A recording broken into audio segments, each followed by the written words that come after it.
महाराज ये नवरात्रि शुरू है, तो जो भक्त लोग हैं उनको कैसे पूजा करनी चाहिए? कोई आसान सा तरीका जो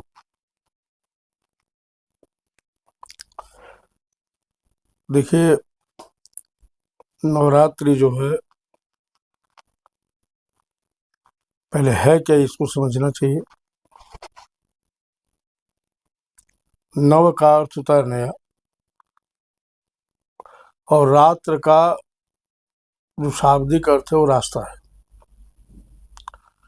हम अपने विचारों को, अपने शरीर को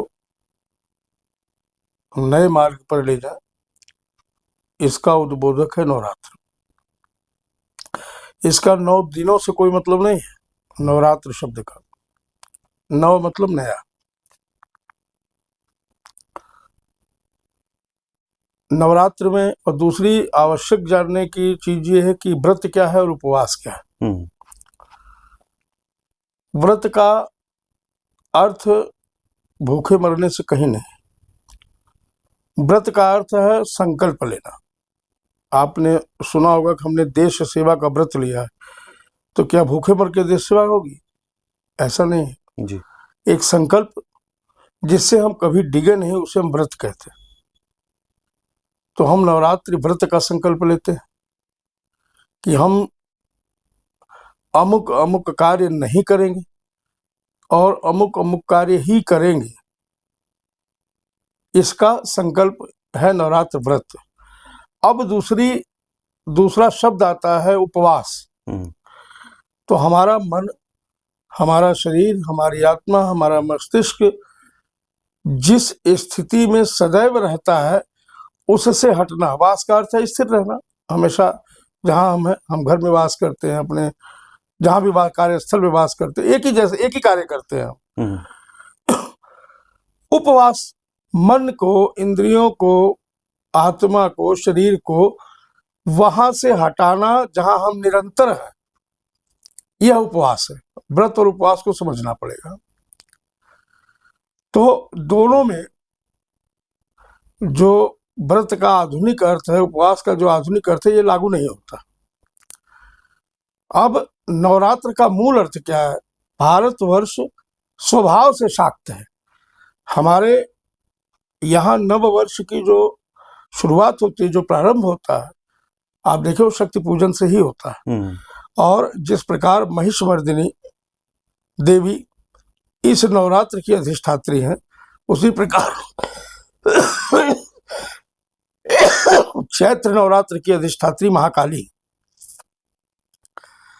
तो उग्रतम शक्तियों के प्रयोग से हम अपने जीवन की न्यूनताओं को समाप्त करें, इसका संदेश देता है नवरात्र।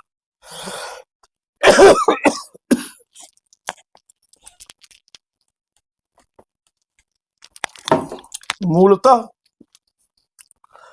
मातृशक्ति की आराधना का पर्व है। वह मातृशक्ति जिसके बिना संसार का विस्तार संभव नहीं है। मनुष्य मात्र की ही बात मैं नहीं करता, समग्र सृष्टि का प्रकृति रूपा जो स्त्री है, स्त्री को प्रकृति कहा गया है और प्रकृति रूपा स्त्री है ही, वो प्रोडक्शन पावर है हमारी, और उसके बिना जीवन का विकास संभव नहीं है। उस मातृशक्ति की पूजा है, प्रकृति की पूजा का ये पर्व है। आप ध्यान से देखें तो प्रकृति से जुड़ी सामग्रियों की प्रधानता होती है इस पूजा में।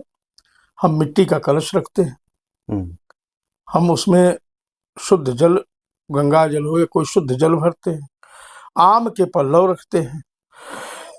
प्रकृति से जैसे जो बीज प्राप्त हैं धान के अथवा जौ के, उसको रखते हैं। उसमें कोई शुद्धता की आवश्यकता नहीं, जो जैसे वैसे रखा जाता है।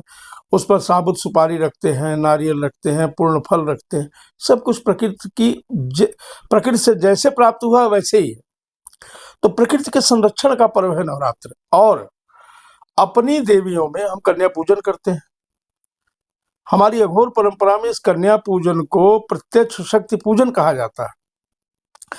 हम अपनी कन्याओं में अगर देवत्व नहीं भर पाए तो कहां से पैदा होंगे महाराणा प्रताप, कहां से आएंगे शिवाजी, कहां से पैदा होंगे विवेकानंद, स्वामी रामकृष्ण परमहंस। अपनी बच्चियों में, अपनी बेटियों में, अपनी माताओं में, अपनी बहनों में देवत्व की प्रतिष्ठा का पर्व है नवरात्र। इसीलिए हम उनकी देवी के रूप में उपासना करते हैं। प्रतिमाओं की उपासना अपनी जगह पे, यंत्रों की उपासना अपनी जगह पे, प्रत्यक्षता हम उपासना करते हैं देवी के रूप में अपने बच्चियों की। और इसका मूल उद्देश्य केवल यही है कि उनके भीतर देवत्व प्रतिष्ठापित हो, असुरत्व की तरफ वो न जाए, और उनसे आने वाली जो जनरेशन है, जो वंशावली है हमारी, वो देवत्व से परिपूर्ण पैदा हो। यही नवरात्र का उद्देश्य है। सामान्य रूप से जो भी स्त्री शक्ति आपको हृदय में आपके निवास करती हो, आपको जो अच्छी लगती हो, उनकी उपासना करें, उन्हीं के मंत्रों का स्मरण करें। वैसे शक्ति पूजा का सर्वमान्य ग्रंथ श्री दुर्गा सप्तशती ही है, उसका पाठ कर सकते हैं तो करिए, नहीं तो पृथक पृथक देवियों, नव दुर्गाओं के अलग अलग बीज मंत्र हैं, अलग अलग उपासना पद्धतियां हैं, उनको आप देख सकते हैं, उनके अनुसार चल सकते हैं। अन्यथा मूल रूप से ये 3 भागों में विभक्त है: महाकाली, महालक्ष्मी, महासरस्वती। महाकाली क्रिया शक्ति है, महालक्ष्मी इच्छा शक्ति है, और महासरस्वती ज्ञान शक्ति है। इन तीनों में जिस चीज की कमी हमें अपने भीतर लगती हो, उस शक्ति की प्राधान्यता के अनुसार नवरात्रि की उपासना करनी चाहिए। क्रिया, इच्छा और ज्ञान से ही संपूर्ण विश्व का उदय और लय है। तो हमें किस चीज की आवश्यकता है, कौन सी शक्ति का कौन सा स्वरूप हमारे भीतर कम हो रहा है, उस शक्ति की हमारी इच्छा शक्ति कम हो रही है। हम किसी कार्य को करने चल रहे हैं तो हमारे कुछ ही दूर जाने के बाद हम हताश हो जाते हैं कि ये कार्य हमसे नहीं होगा, ये इच्छा शक्ति की कमी है। तो हमें महालक्ष्मी की उपासना करनी चाहिए। अगर हम परिश्रम करते करते बीच में ही थक जा रहे हैं तो ये क्रिया शक्ति की कमी, हमें महाकाली की उपासना करनी चाहिए। अगर हम किसी कार्य को करने चल रहे हैं और उसके मध्य में हम विवेक शून्य हो जाते हैं, अरे इसके आगे अब हम क्या करें, ज्ञान शक्ति की कमी है। तो इच्छा, क्रिया और ज्ञान शक्तियों के संपूर्ण अवगाहन का ये पर्व है। हमें विभिन्न प्रकार से शक्तियों की उपासना का अवसर मिलता है, जिससे हम अपने आत्मबल को मजबूत कर सके। और इस संसार रूपी देखिए, गोस्वामी जी ने रामायण में एक बात कही है, भगवान राम और विभीषण जी के संवाद में एक बड़ी इंपॉर्टेंट, बहुत महत्वपूर्ण बिंदु है। उन्होंने पूछा कि प्रभु, ये रावण आपका शत्रु सामने खड़ा है। और बोलते नहीं नहीं नहीं, ये मेरा शत्रु कहाँ है? फिर कौन शत्रु है आपका? बोले यहाँ किसी का कोई शत्रु नहीं है। तो फिर ये क्या है, ये समर क्यों? तो भगवान राम ने कहा कि महा अजय संसार रिपु जीत सके सुवीर।